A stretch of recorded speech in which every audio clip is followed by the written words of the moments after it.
Okay, this is chapter 32 of Good Girl Bad Blood. 32. Makes me sick. That's what the text said from Naomi Ward. Pip sat up on her bed, clicking on the photo Naomi sent with the message. It was a screenshot from Facebook. A post from Nancy Tango Tits, the name of Max Hastings' profile. A photo of Max, his mom and dad, and his lawyer, Christopher Epps. They were gathered round a table in a lavish-looking restaurant with marble pillars and giant stone vases filled with tropical plants in the background. Max was holding up the phone to get them all in the frame. And they were smiling, all of them, glasses of champagne in their hands. He tagged them in at the Plaza Hotel in New York, the caption reading, "Celebrating." The room immediately started to shrink, closing in around Pip. The walls took an inward step, and the shadows in the corners stretched out to take her. She couldn't be here. She needed to get out before she suffocated inside this room. She stumbled out of her door, phone in hand, tiptoeing past Josh's room to the stairs. He was already in bed, but he'd come in to see her earlier with a whispered, "Thought she might be hungry," leaving her a box of Cracker Jack he'd smuggled from the kitchen. "Shh, don't tell Mom and Dad." Pip could hear the sounds of her parents watching television in the living room, waiting for their show to start at 9.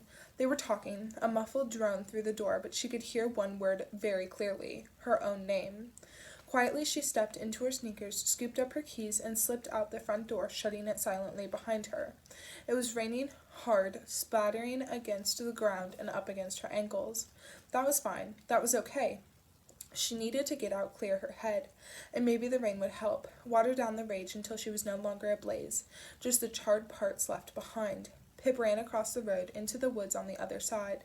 It was dark here, pitch dark, but it covered her from the worst of the rain, and that was fine too, until something unseen rustled through the undergrowth and scared her. She returned to the road, safe along the moonlit sidewalk, soaked through. She should have felt cold. She was shivering, but she couldn't really feel it, and she didn't know where to go. She just wanted to walk, to be outside where nothing could shut her in. So she walked to the end of Thatcher Road and back, stopping before she reached her house, turning and walking the road again, up and down and back again, chasing her thoughts, trying to unravel their ends. Her hair was dripping by her third time coming back. She stopped dead. There was movement, someone walking down the front path of Zach's house. But it wasn't Zach's house, not anymore. The figure was Charlie Green, carrying a filled black bag toward the garbage can left out near the path. He jumped when he saw Pip emerging from the dark. "Ah, Pip, sorry," he said, laughing, dropping the bag in the trash can.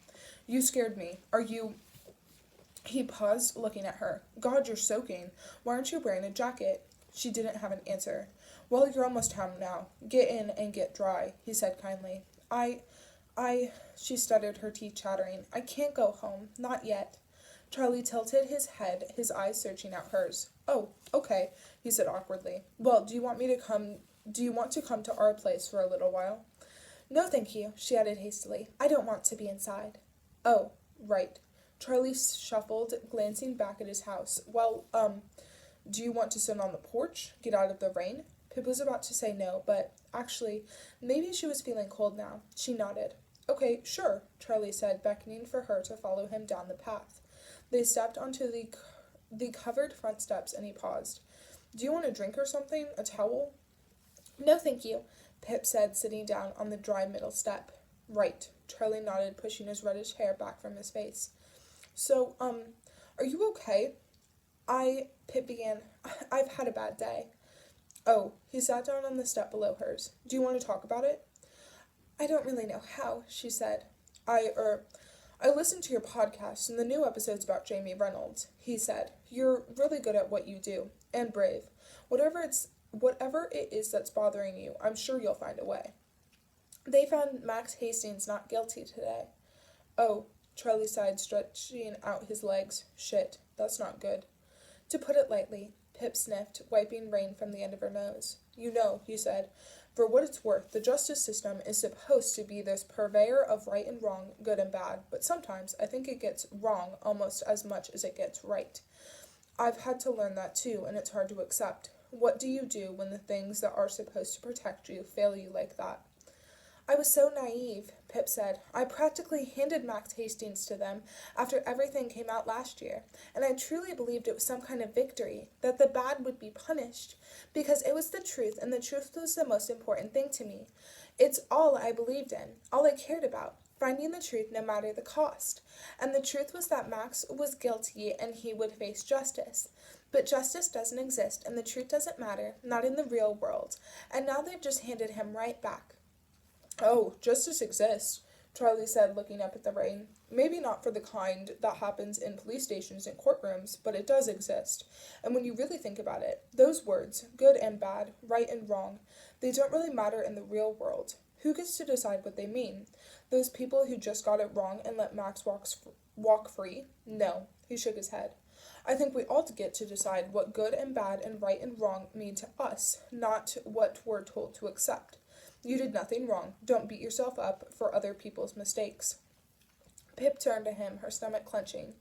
But that doesn't matter now. Max has won. He only wins if you let him. What can I do about it? She asked. From listening to your podcast, sounds to me there's not much you can't do. I haven't found Jamie, she picked at her nails. And now people think he's really not missing, that I made it all up, that I'm a liar and I'm bad and... Do you care? Charlie asked. Do you care what people think if you know you're right? She paused, her answer sliding back down her throat. Why did she care? Why was she about to say she didn't care at all, but hadn't that been the feeling in the pit of her stomach all along? The pit that had been growing these past 6 months? Guilt about what she did last time, about her dog dying, about not being good enough, about putting her family in danger, and every day reading the disappointment in her mom's eyes. Feeling bad about the secret she was keeping to protect Kara and Naomi. She was a liar. That part was true. And worse, to make herself feel better about it all, she'd said it wasn't really her and that she'd never be that person again. That she was different now. Good. That she'd almost lost herself last time and it wouldn't happen again. But that was it, wasn't it? She hadn't almost lost herself. Maybe she'd actually been meeting herself for the very first time. And she was tired of feeling guilty about it, tired of feeling shame about who she was. She bet Max Hastings had never felt ashamed a day in his life. You're right, she said. As she straightened up, untwisted, she realized the pit in her stomach, the one that had been swallowing her from the inside out, it was starting to go, filling it until it was hardly there at all. Maybe I don't have to be good, or other people's versions of good, and maybe I don't have to be likable. She turned to Charlie, her movements quick and light, despite her water-heavy clothes. Fuck likable. You know who's likable? People like Max Hastings who walk into a courtroom with fake glasses and charm their way out. I don't want to be like that. So don't, Charlie said.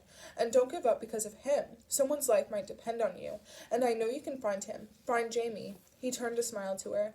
Other people might not believe in you, but for what it's worth, your neighbor from 4 doors down does.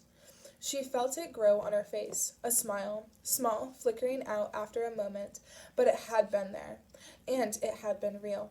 Thank you, Charlie. She'd needed to hear that. All of it.